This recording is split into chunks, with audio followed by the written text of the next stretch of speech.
Psaume 78, Cantique d'Asaph. Mon peuple, écoute mes instructions, prête l'oreille aux paroles de ma bouche. J'ouvre ma bouche par des sentences, je publie la sagesse des temps anciens. Ce que nous avons entendu, ce que nous savons, ce que nos pères nous ont raconté, nous ne le cacherons point à leurs enfants. Nous dirons à la génération future les louanges de l'Éternel, et sa puissance et les prodiges qu'il a opérés. Il a établi un témoignage en Jacob. Il a mis une loi en Israël. Et il a ordonné à nos pères de l'enseigner à leurs enfants, pour qu'elle fût connue de la génération future. Des enfants qui naîtraient, et que devenus grands, ils en parlassent à leurs enfants, afin qu'ils missent en Dieu leur confiance, qu'ils n'oubliassent pas les œuvres de Dieu, et qu'ils observassent ses commandements, afin qu'ils ne fussent pas, comme leur père, une race indocile et rebelle, une race dont le cœur n'est pas ferme, et dont l'esprit n'est pas fidèle à Dieu.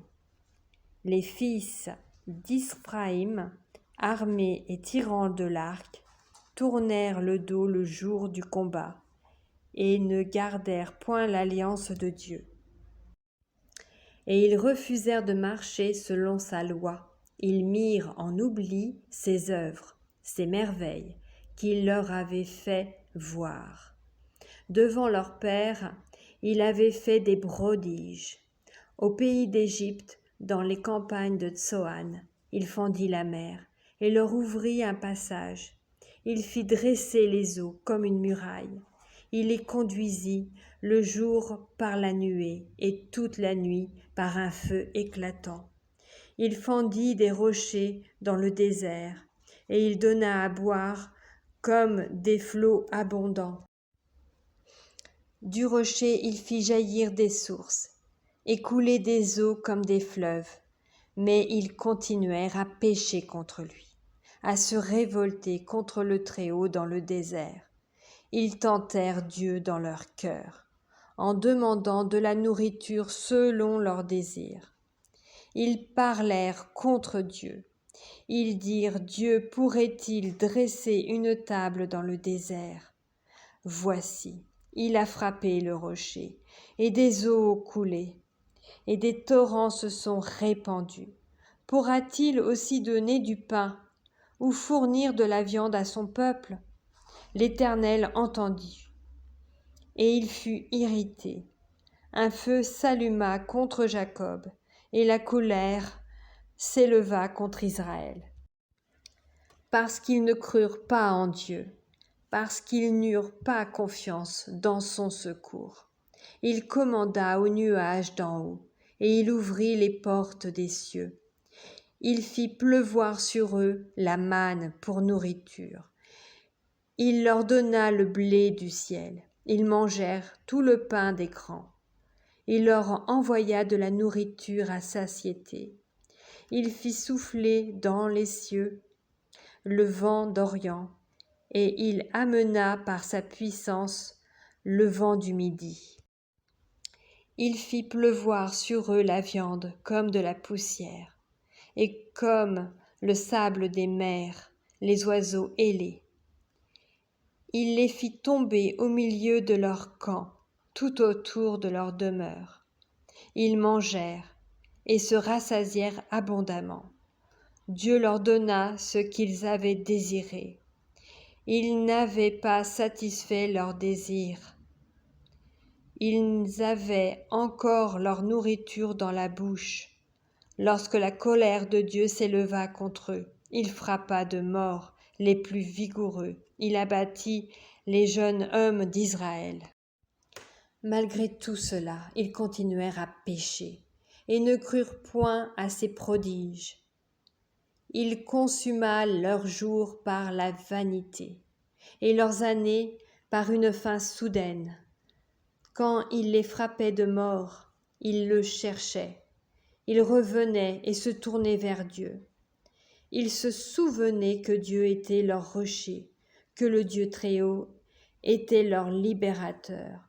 Mais ils le trompaient de la bouche et ils lui mentaient de la langue. Leur cœur n'était pas ferme envers lui et ils n'étaient pas fidèles à son alliance. Toutefois, dans sa miséricorde, il pardonne l'iniquité et ne détruit pas. Il retient souvent sa colère et ne se livre pas à toute sa fureur. Il se souvint qu'il n'était que chair, un souffle qui s'en va et ne revient pas. Que de fois ils se révoltèrent contre lui dans le désert, que de fois ils l'irritèrent dans la solitude. Ils ne cessèrent de tenter Dieu et de provoquer le Saint d'Israël. Ils ne se souvinrent pas de sa puissance du jour où il les délivra de l'ennemi. Des miracles qu'il accomplit en Égypte et des prodiges dans les campagnes de Tsoan. Il changea leurs fleuves en sang et ils ne purent en boire les eaux. Il envoya contre eux des mouches venimeuses qui les dévorèrent et des grenouilles qui les détruisirent. Il livra leur récolte aux sauterelles, le produit de leur travail aux sauterelles. Il fit périr leurs vignes par la grêle et leurs sycomores par la gelée. Il abandonna leur bétail à la grêle et leurs troupeaux au feu du ciel. Il lança contre eux son ardente colère, la fureur, la rage et la détresse. Une troupe de messagers de malheur. Il donna libre cours à sa colère. Il ne sauva pas leur âme de la mort. Il livra leur vie à la mortalité. Il frappa tous les premiers-nés en Égypte, les prémices de la force sous les tentes de Cham. Il fit partir son peuple comme des brebis.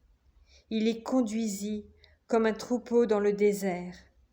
Il les dirigea sûrement pour qu'ils fussent sans crainte, et la mer couvrit leurs ennemis. Il les amena vers sa frontière sainte, vers cette montagne que sa droite a acquise. Il chassa devant eux les nations, leur distribua le pays en héritage, et fit habiter dans leurs tentes les tribus d'Israël. Mais ils tentèrent le Dieu Très-Haut et se révoltèrent contre lui. Et ils n'observèrent point ses ordonnances. Ils s'éloignèrent et furent infidèles comme leur père. Ils tournèrent comme un arc trompeur. Ils l'irritèrent par leur haut lieu, et ils excitèrent sa jalousie par leur idole. Dieu entendit et il fut irrité. Il repoussa fortement Israël. Il abandonna la demeure de Silo, la tente où il habitait parmi les hommes. Il livra sa gloire à la captivité et sa majesté entre les mains de l'ennemi. Il mit son peuple à la merci du glaive et il s'indigna contre son héritage. Le feu dévora ses jeunes hommes, et ses vierges ne furent pas célébrées. Ses sacrificateurs tombèrent par l'épée, et ses veuves ne pleurèrent pas. Le Seigneur s'éveilla comme celui qui a dormi, comme un héros qui a subjugué le vin. Il frappa ses adversaires en fuite. Il les couvrit d'un opprobre éternel. Cependant, il jeta la tente de Joseph, et il ne choisit point la tribu d'Éphraïm.